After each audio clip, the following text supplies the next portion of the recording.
마태복음 4장 1절부터 11절까지 말씀 믿음으로 함께 선포합니다. 그때에 예수께서 성령에게 이끌려 마귀에게 시험을 받으러 광야로 가사 40일을 밤낮으로 금식하신 후에 줄이신지라. 시험하는 자가 예수께 나와서 이르되 네가 만일 하나님의 아들이거든 명하여 이 돌들로 떡덩이가 되게 하라. 예수께서 대답하여 이르시되 기록되었으되 사람이 떡으로만 살 것이 아니요 하나님의 입으로부터 나오는 모든 말씀으로 살 것이라 하였느니라 하시니, 이에 마귀가 예수를 거룩한 손으로 데려다가 성전 꼭대기에 세우고 이르되 내가 만일 하나님의 아들이거든 뛰어내리라. 기록되었으되 그가 너를 위하여 그의 사자들을 명하시리니 그들이 손으로 너를 받들어 발이 돌에 부딪히지 않게 하리로다 하였느니라. 예수께서 이르시되 또 기록되었으되 주 너의 하나님을 시험하지 말라 하였느니라 하시니, 마귀가 또 그를 데리고 지극히 높은 산으로 가서 천하만국과 그 영광을 보여 이르되 만일 내가 엎드려 경배하면 이 모든 것을 내게 주리라. 이에 예수께서 말씀하시되 사탄아 물러가라. 기록되었으되 주 너의 하나님께 경배하고 다만 그를 섬기라 하였느니라. 이에 마귀는 예수를 떠나고 천사들이 나와서 수종드니라. 아멘. 오늘 우리가 읽은 본문의 말씀은 시험에 관한 그런 내용입니다. 예수님께서 시험을 받으셨다. 그리고 그 시험을 이기고 승리하셨다. 이런 내용인데요. 이 말씀을 통해서 우리도 시험을 이겨야 된다라고 생각을 합니다. 그리고 이 시험을 이기기 위해서 어떻게 해야 되느냐? 예수님이 말씀으로 이기셨기에 우리도 하나님의 말씀으로 시험을 이겨야 된다라고 그렇게 우리의 믿음의 이 말씀을 적용하고 또 주입시키고 그렇습니다. 그런데 왜 우리가 시험을 이기려고 그렇게 해야 되느냐? 우리가 정말 말씀으로 시험을 이길 수 있겠느냐 하는 겁니다. 예수님이 이렇게 말씀으로 시험을 이겼듯이 우리 또한 하나님의 말씀을 보거나 듣거나 또 암송함으로 인해서 사단이 시험할 때 적절하게 그 말씀을 꺼내어서 사단이 시험하는 그것을 대치를 할 수 있느냐, 이런 의문을 우리가 가질 수 있습니다. 이런 단순히 그런 어떤 시험을 예수께서 이기셨다라고 하는 것은 조금 근시안적인 그런 성경을 보는 거지요. 근시안적으로 우리가 신앙생활을 하려면 항상 하나님의 나라를 이야기합니다. 하나님의 나라라는 것은 장차 우리가 들어갈, 장차 우리가 영원히 누리게 될 그런 나라이지만, 이 하나님의 나라라고 하는 그 세계관이 우리 안에 쉽게 말하면 좀 장착이 돼야 된다 그럴까요? 사람은 필연적으로 자기 세계관에 따라서 움직입니다. 세계관에 따라서 보는 게 달라지죠. 어떤 하나님 나라의 세계관이 없으면 성경을 이해를 해도 우리 이 지상의 세계관으로 성경을 이해를 하면 그 어떤 믿음이라든지 우리 신앙생활의 영역에서 발전이 없어요. 가장 중요한 것은 이런 세계관입니다. 영적 세계관. 하나님 나라라고 하는 이 세계관을 우리가 어떤 시각에 또 우리의 어떤 생각에 우리의 어떤 심령에 하나님 나라의 세계관이 들어와 있어야 된다는 거죠. 그래서 우리가 늘 강조하는 거잖아요. 우리가 성경을 보되 너무 편협적으로 본다든지 또 협소하게 성경을 보면 이 세계관 자체가 안 바뀌면서 성경의 내용을 그냥 이 땅의 어떤 지상 세계관의 유익함으로만 받아들이는 거죠. 성경을. 그게 성경에서는 이제 이런 표현이 쓰여집니다. 낡은 옷에다가 생배 조각을 갖다 붙이는. 그러면 오히려 그냥 둘 다 찢어져서 못 쓰게 되고, 또 낡은 가죽 부대에다가 새 포도주를 넣는 것과 같다 하는 것. 그러니까 우리의 세계관이 모든 것을 담아내는 그런 그릇이라면, 요 세계관이 바뀌어야만 새로운 것을 우리가 담아내고 그 새로움이 우리의 삶이 또 될 수가 있는데, 우리 세계관은 그대로이면서 새로운 것을 이렇게 받아들여도 그 세계관 속에 이게 함몰이 되어버리는 겁니다. 그러니까 하나님께서 진짜 우리에게 말씀하시고 또 보이시고 주시려고 하는 것이 우리의 세계관이 그것을 뒤틀리게 만듭니다. 그리고 축소시키고 변형시키고 그렇습니다. 우리나라 세계관은 예로부터 어떤 세계관인가면 찌찌리도 못 먹고 굶주리고 헐벗고 그래서 보릿고개를 넘어야 되는 그런 우리나라 현실이었습니다. 그러니까 저 달을 볼 때 뭐라고 본다고요? 토끼가 떡방아 찢는 것으로 보는 거죠. 왜요? 그게 우리나라 세계관이에요. 하나 못 먹으니까 달을 보면서도 토끼가 떡방아 찢는 모습으로 보여지는 거예요. 근데 중국 쪽의 세계관은 그렇지 않다고 그랬죠. 중국은 인력은 넘쳐나는데 또 그들은 장비가 없어. 그래서 달을 볼 때 당나귀가 무거운 짐을 지고 가는 걸로 본다고 해요. 이처럼 그 나라에 살면서 형성된 세계관이 달을 보기도 하고,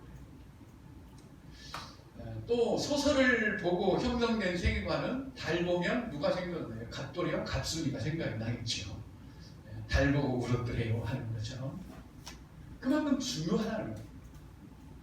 이 성경의 전체를 우리가 쭉 보면 그 전체 우리의 어떤 세계관, 하나님 나라의 세계관, 영적 세계관을 바꾸어 줄 수 있을 만큼의 그 성경의 폭넓은 하나님의 계시와 또 그분이 우리에게 주고자 하는 메시지가 들어와야 돼요. 사실은 그냥 여기서 예수님 시험 이겼는데 우리도 이겨봅시다. 어떻게 이겼냐? 말씀으로 이겨야 됩니다. 시험이 올 때 말씀을 끄집어내고 말씀으로 대치해야 됩니다. 이 정도 가지고는 우리의 삶이 바뀌지 않아요. 우리 인생이 별로 이렇게 바뀌지가 않습니다. 그러면 이 마태가 오늘 이 시험 사건을 중심으로 해서 우리에게 하고자 하는 메시지는 뭐냐? 이건 하나님의 메시지이죠. 마태가 비록 우리에게 메시지를 전하지만 이건 하나님의 메시지이고 성령이 그를 주도해서 성령의 어떤 그 감동으로 인해서 이 마태복음을 기록했기에 하나님께서 우리에게 주시고자 하는 메시지. 그 하나님이 우리에게 주시는 메시지는 반드시 우리의 삶을 변화시키고 우리의 세계관을 바꿔. 그래서 우리가 보는 것을 다르게 합니다. 이전에는 달 보면 떡방아 찢는 토끼로 보였다면 이제는 저 달을 만드신 하나님의 창조예요.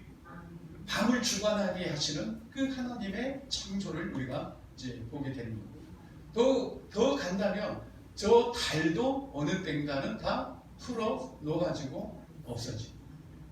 우리의 완전한 그런 주께서 이 땅에 다시 오심으로 말미암아 이 지금 여기 존재하는 모든 것들이 다 풀어지고 녹아집니다.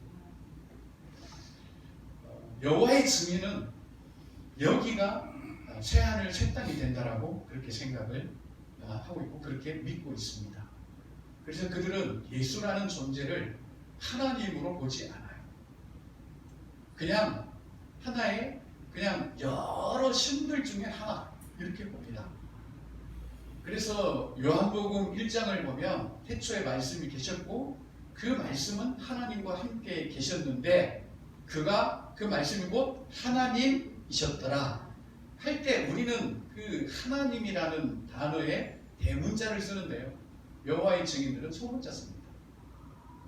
그들은 소문자로 써요. 그래서 예수는 그냥 여러 신들 중에 하나지 하나님이 아니다라고 하는 거죠. 그러니까 모든 것이 달라지는 겁니다. 그 세계관 자체가 달라집니다. 우리는 그분이 하나님이시죠. 태초부터 계셨던 그 하나님으로 우리는 보게 되고 이 우리가 살아가는 이 창조 세계는 우리 인간을 위해서 정말 우리 안에 하나님의 생명을 주셔서 우리가 영원히 하나님과 함께 사는 그 이전까지 필요한 그런 거푸집에 불과하다. 그래서 이 세상은 그림자라고 하죠. 하늘에 있는 하나의 그림이고 모형입니다. 그래서 우리가 이 땅에 영원히 살 것처럼 이 땅에 뿌리 받고 사는 게 아니고 우리의 뿌리는 하늘에 내려야 된다. 이렇게 말씀합니다. 이것을 우리에게 이런 그 하나님의 좀 그 거대한 좀 넓고 그렇죠? 좀 광대한 그런 하나님의 메시지를 우리가 자꾸 접해야 하나님의 그런 세계관 또 하나님이 하시려는 이런 부분들을 우리가 좀 알 수가 있습니다. 이렇게 전체적인 하나님의 큰 계획이 창세 전부터 삼위 하나님 안에 있었던 그런 하나님의 계획이 우리에게 그리스도를 통해서 계시되었고 그 하나님의 계획이 우리에게 알려짐으로 인해서 우리는 그 하나님을 찬송할 수밖에 없습니다. 그래서 베드로는 항상 찬송하리로다. 그래놓고 하나님의 계획을 선포하지 않습니까? 그러니까 우리가 하나님의 그 전체 구원 계획과 하나님의 그런 뜻을 우리가 알게 되면 하나님을 찬송할 수밖에 없어요. 그냥 지금 찬송 시간입니다. 찬송합시다. 입 아프게 이렇게 할 필요가 없는 거죠. 그분의 그 영광스러운 뜻을 우리가 알게 되면 하나님이 그렇게까지 나 한 사람을 위해서 계획하시고 이루시고 또 작정하시고 섭리하십니다. 그래서 우리가 점심 특강에서 정말 하나님의 우리를 향한 하나님의 마음을 우리가 좀 나눴는데 그걸 알게 되면 찬송하리로다 이게 터져 나올 수밖에 없다는 거죠. 그래서 오늘도 단순히 우리 보고 시험을 이겨라 이 정도의 이게 메시지겠느냐 그렇지 않습니다. 그래서 오늘 좀 더 한번 이 앞뒤로 해서 도대체 뭘 말하려고 하는지를 저와 여러분들이 좀 살폈으면 좋겠는데요. 중요한 것은 시험을 예수께서 받았다, 안 받았다, 그리고 사실을 금식하셨다. 이게 중요한 게 아닙니다. 성령에게 이끌리셨다. 이게 중요한 거죠. 그렇다고 해서 성령이여 나를 이끄소서 이 정도로 가면 안 되죠. 그러면 성령님께서 그럴 거예요. 어디로 이끌어줄까? 성령이여 나를 이끌어주소서. 그러면 어디로 이끌어줄까? 그러면 여러분들은 어디로 이끌어달라고 하겠습니까? 아시는 분들은 성령님 저를 푸른 초장으로 이끌어주시고 실만한 물가로 인도해 주시고 그래 주세요. 그 정도 우리의 삶의 어떤 유익과 이 고난이 좀 해결되는 쪽으로 나를 이끌어주세요. 이렇게 우리는 성령의 이끌림에 대해서 말을 할 수 있는데요. 우리가 한 가지 알아야 됩니다. 성령님은 우리 조차고 오신 분이 아닙니다. 절대 우리 조차고 오신 분이 아닙니다. 그럼 뭐하러 오셨습니까? 예수 그리스도를 드러내기 위해서 오신 겁니다. 예수 그리스도를 나타내기 위해서 오신 거예요. 왜요? 절대 우리에게 필요하고 우리를 살게 하고 우리에게 소망을 주시는 분은 예수님이십니다. 아멘. 예수님이 아니면 우리 인간에게는 절대 소망이 없어요. 그 예수를 우리 각 사람에게 나타내시고 계시해 주시고 그러기 위해서 오신 거예요. 우리가 예수님에 대해서 배워서 알겠습니까? 아닙니다. 성령이 나타내 주시는 거예요. 우리에게. 아멘. 그래서 우리가 예수 그리스도를 알고 그분을 우리가 또 믿음으로 나의 주님으로 받아들여요. 아멘. 그러면 정리해보죠. 성령이 오신 것은 절대적으로 예수 그리스도를 우리에게 나타내시기 위해서 오셨습니다. 아멘. 그러면 성령께서 예수 그리스도를 우리 속에 나타내시기 위해서 가장 절대적으로 중요한 것이 무엇이겠습니까? 나의 죽음. 나라는 이 자아가 죽지 않으면, 나라는 이 자아가 굴복하지 않으면 우리 안에 성령께서 예수 그리스도를 나타내실 수가 없어요. 이건 분명한 사실입니다. 그래서 성령 세례라는 게 우리에게 필요해요. 세례라는 건 뭐죠? 우리가 죽는다는 거죠. 물속에 완전히 잠겨서 죽었다가 나는 죽고 예수의 생명으로 물속에서 쭉 하고 올라오는 거예요. 우리는 지금 이제 어떤 약식으로 물 세례를 주지만 본래 예수께서 받으셨던 세례는 물속에 완전히 들어간 거예요. 그건 죽음을 의미합니다. 나의 이 첫 생명은 죽고 그 다음에 하나님의 생명으로 다시 물속에서 올라오는 거죠.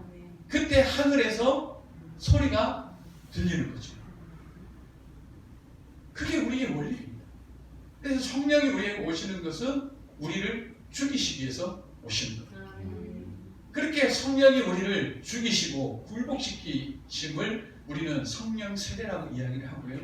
그 성령 세례를 통해서 예수 그리스도가 우리 안에 계시가 된다는 말입니다. 그래서 사도행전 1장 8절은 그렇죠. 오직 성령이 너희에게 임하시면 너희가 권능을 받고 땅끝까지 내 증인이 된다는 거예요. 그 말이 무슨 말입니까? 성령이 우리 안에 오셔서 우리를 지키시고 우리를 죽이실 때 예수 그리스도를 우리 안에 나타내시면 그분을 우리가 이제 그분의 증인이 된다는 거죠. 보지도 않고 만나보지도 않고 예수의 증인이 된다고 하면 그거는 거짓 증인이고 위증이고 그런 거죠. 증인은 뭐죠? 봤어요? 항상 그 말이에요. 봤어요 진짜? 그러니까 성령이 예수 그리스도를 보여주시기 전까지는 증인 되겠다고 하지 마요. 오직 성령이 너희에게 임하시면 그때 땅끝까지로 내 증인이 되라고 말씀하십니다. 그래서 성령이 오시면 그래요.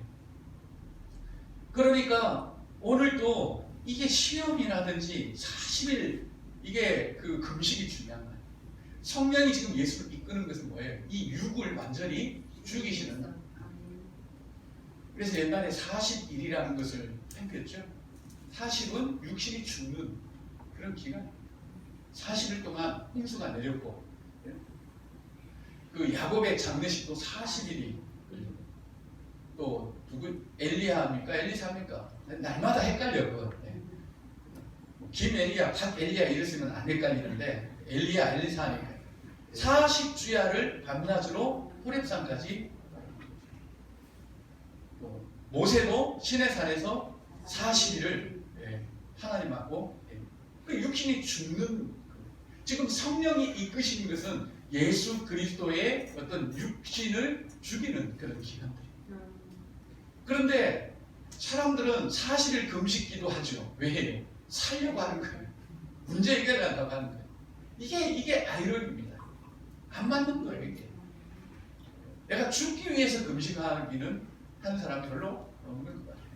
뭔가 문제 해결을 자기의 죽음을 담보로 해서 하나님과 대치를 한다든지 하나님 나 죽을 건데 그래도 안 들어주실랍니까? 이건 지가 살겠다는 거죠. 그러니까 40일을 금식을 해도 정말 왜 해야 되는지 이걸 정확하게 우리가 알 필요가 있습니다. 예수께서 40일 동안 굶주리신 거예요. 그건 죽음을 말하는 거죠. 그리 할 때 사단이 시험이 들어오죠. 40일 동안 육신이 죽었는데 사단이 시험하는 것은 다 육신적인 것들입니다. 한번 볼까요? 처음에 무슨 시험했어요? 떡 만들라, 떡 이야기죠. 육신적인 거죠. 그 다음에 또 뭐 했죠? 거룩한 성으로 꼭대기로 올라가서 이 내리라, 니 안 다친다 이거 하잖아요. 육신적인 거. 또 세 번째는 천하만국 보여주면 이거 다 죽게 하는 거예요. 그런데 이미 예수님은 육신이 40일 동안 다 죽으신 거예요. 그러니까 그런 사단의 어떤 시험에 대해서 그렇게 말씀으로 이길 수가 있었던 거지, 육신이 펄펄 살아있었다면 안 됩니다. 그래서 이 40일이라고 하는 것은 예수께서 친히 그 육신의 어떤 죽음을 우리에게 보여주는 그런 사건이고요. 요 사건 뒤에 여러분 무슨 내용이 나오시는지 한번 보시렵니까? 무슨 내용이 나오죠? 12절. 예수께서 요한이 잡혔음을 들으시고 갈릴리로 물러가셨다가 13절 어디로? 나사렛을 떠나 스불론과 답달리 지경 해변에 있는 가버나움에 가서 사시니. 왜 사셨어요? 15절 14절 이는 선지자 이사야를 통하여 하신 말씀을 이루려 하심이라 되어 있습니다. 여러분 여기에 메시지가 있는 거예요. 여기에 메시지가 있는 거예요. 적어도 예수 그리스도께서 선지자 이사야의 말씀을 이루려고 하는 거예요.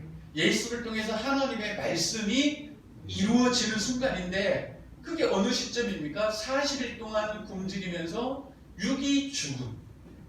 바로 그 이후에 예수를 통해서 이사야를 통해 예언된 하나님의 말씀이 이루어집니다. 여러분 우리의 육이 펄펄 살아있는 동안에는 하나님의 말씀이 우리에게서 안 이루어진다니까요. 절대로. 우리는 하나님의 말씀대로 산다고 하지만 안 이루어져요. 이루어질 수가 없어요. 하나님의 말씀은 몇 번 단련한 음각고, 그렇죠? 정결하고 순결하고, 그걸 타락한 우리 육신으로 그 말씀을 이룬다는 것은 말이 안 되는 거예요. 말이 안 돼요. 그래서 이런 지금 맥락 가운데 있는 거예요. 성령께서 바로 이걸 지금, 그러니까 성령이 예수를 이끌어가면서 금식하라고 이끄는 게 아니고 그 육신의 죽음으로 이끄십니다. 그러니까 우리가 육신이 죽는 것도 내가 죽어야지 이게 안 되죠.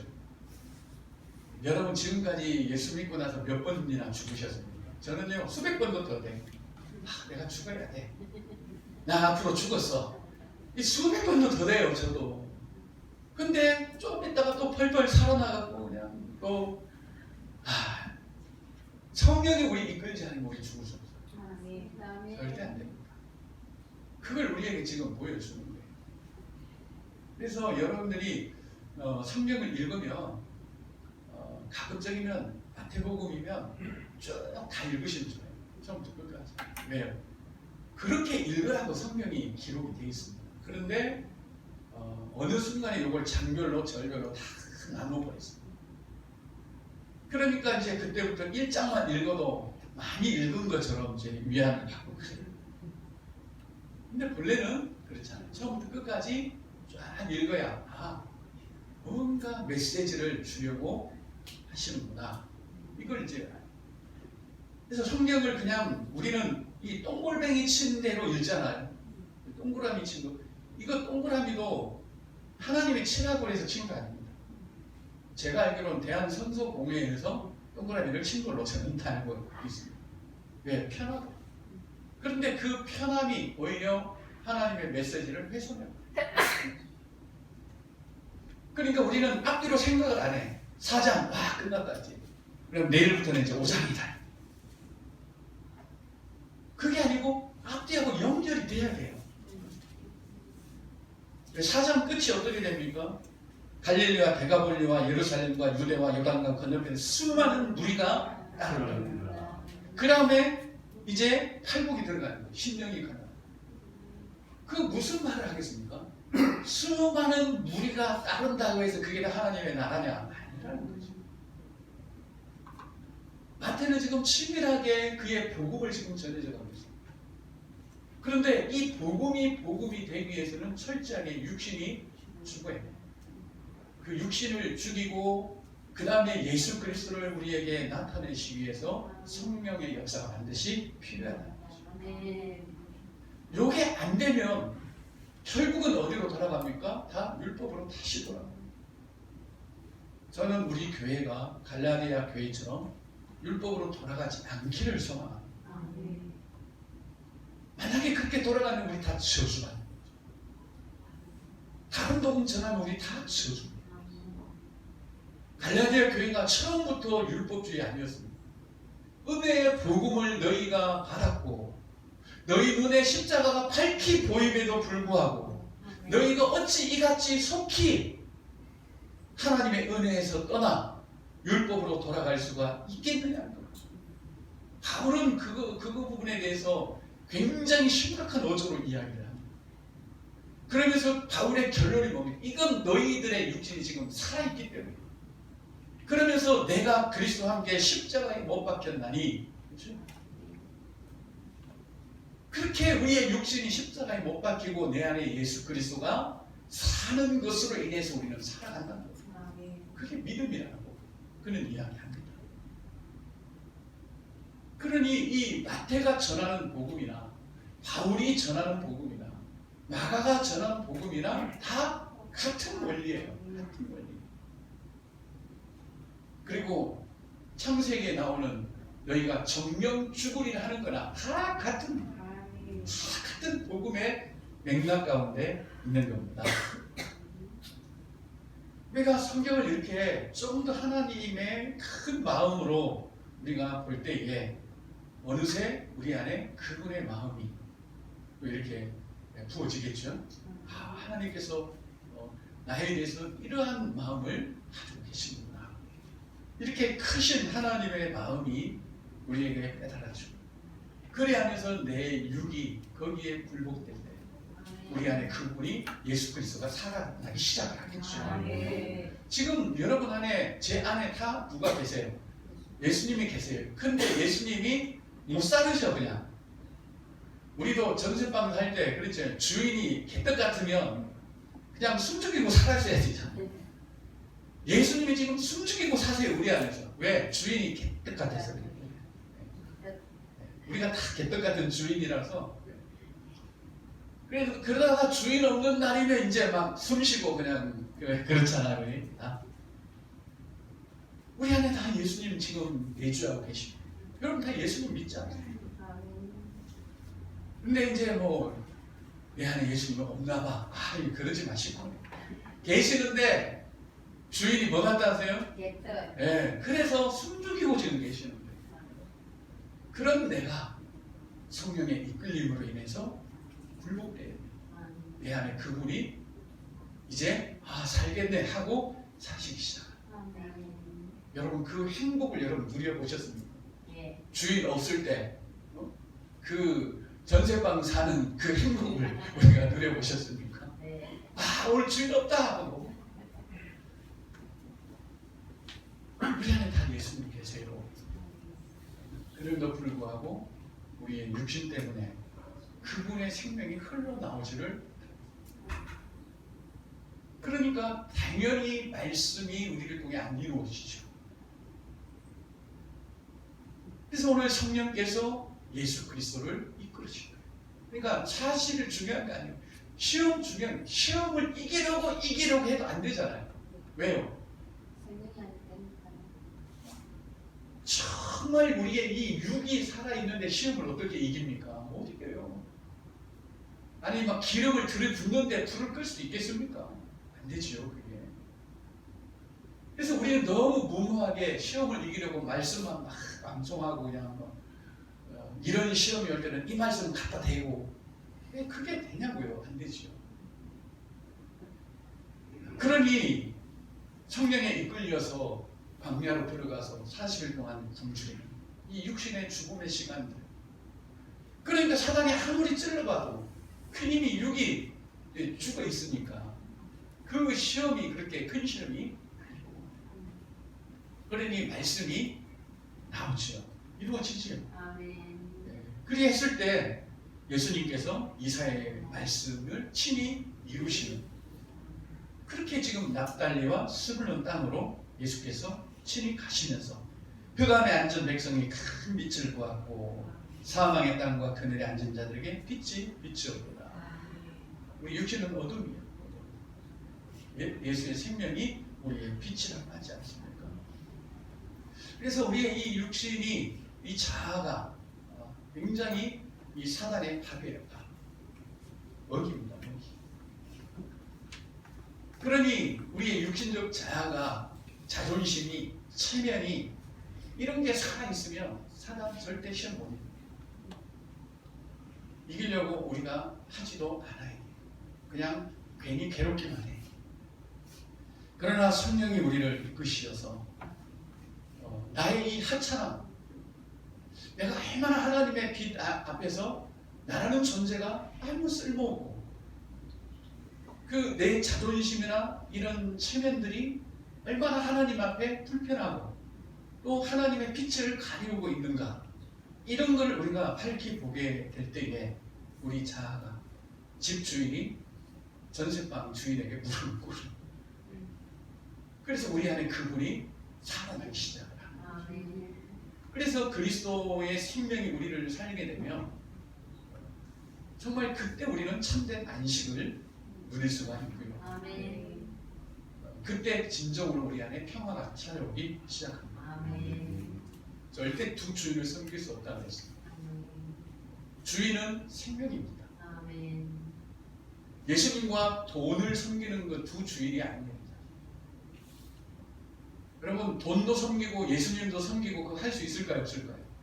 재밌습니다. 그거 진짜 재밌어요. 돈도 많고 신앙생활도 잘하고 재밌습니다. 그걸 말하는 거예요.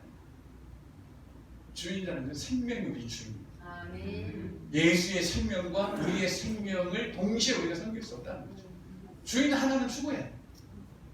내가 주인이 되면 예수님은 죽고, 예수님의 생명에 살면 내가 죽고, 그런 거지.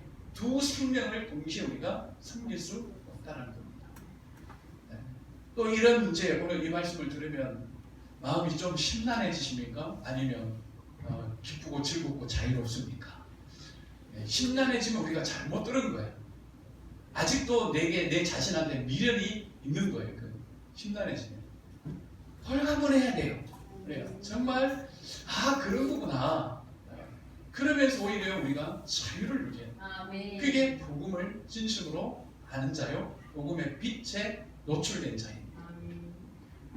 그런데 여러분 중에 심란해지는 사람이 있으면 분명히 아직도 우리의 자아가 살아있고, 그런 내 자아가 죽어야 된다고 하니까 심란하고 막 마음이 갑자기 우울해지고 그럴 수 있어요. 근데 이렇게 생각하십시오. 바울이 내가 이제 살아도 주를 위해 살고 죽어도 주를 위해 살고 사나 죽으나 나 주님의 것이야, 이게 할 때 얼마나 통쾌한 그런 외침이었는지. 내가 살아봐야 기껏 해봐야 갈등하고 고민하고 걱정하고, 그런데 내 안에 주님이 사시니까 그분의 그 영광의 삶이 우리에게 나타난다면, 아멘. 바울이 사나 죽으나 나 주님의 것이다라고 하는 것, 이건 우울증에서 나오는 고백이 아니라 통쾌한 외침입니다. 아멘. 통쾌한 외침이고, 이제 드디어 내가 인간답게 좀 살 수 있게 되었구나라고 하는 그런 자유의 외침이지. 아멘. 억울해가고 나 이제는 막 끝났네, 나는 이제 내가 무슨 낙으로 살고, 그런 게 정말 우리의 생명과 예수의 생명은 비교할 수가 없습니다. 그러니 좀 미련이랑 갖지 말고, 내 자신에 대한 미련이랑 갖지 말고, 누가 나를 못생겼다 해도 잘생겨도 한 세상, 못생겨도 한 세상, 그게 그리 대수예요. 그렇죠? 누가 나를 좀 무시해도 그러나 저러나 우리 살 만큼 살다가 이제 다 우리가 끝이 올 거잖아요. 천년만년 살 거라고 그렇게 악을 쓰면서 살아가야 되나? 내가 살아봐야 아무것도 아니다 이거. 주님이 내 안에 산다는 게 내게는 희열이고 기쁨이고 영광이고. 그런데 이게 그렇게 받아들여지기까지는 우리의 이해력이나 가르침이나 오늘 말씀을 들었다고 해서 오늘 당장 그리게 되는 건 아닙니다. 성령이 여러분들을 이끄셔야 해요. 아멘. 성령이 이끄셔서 우리의 그 육이 그분의 영광 앞에 굴복하고 그리고 그런 우리를 통해서 하나님의 말씀이 이루어지는 이 영광스러운 삶이 될 수 있기를 예수님의 이름으로 간절히 기도합니다. 아멘.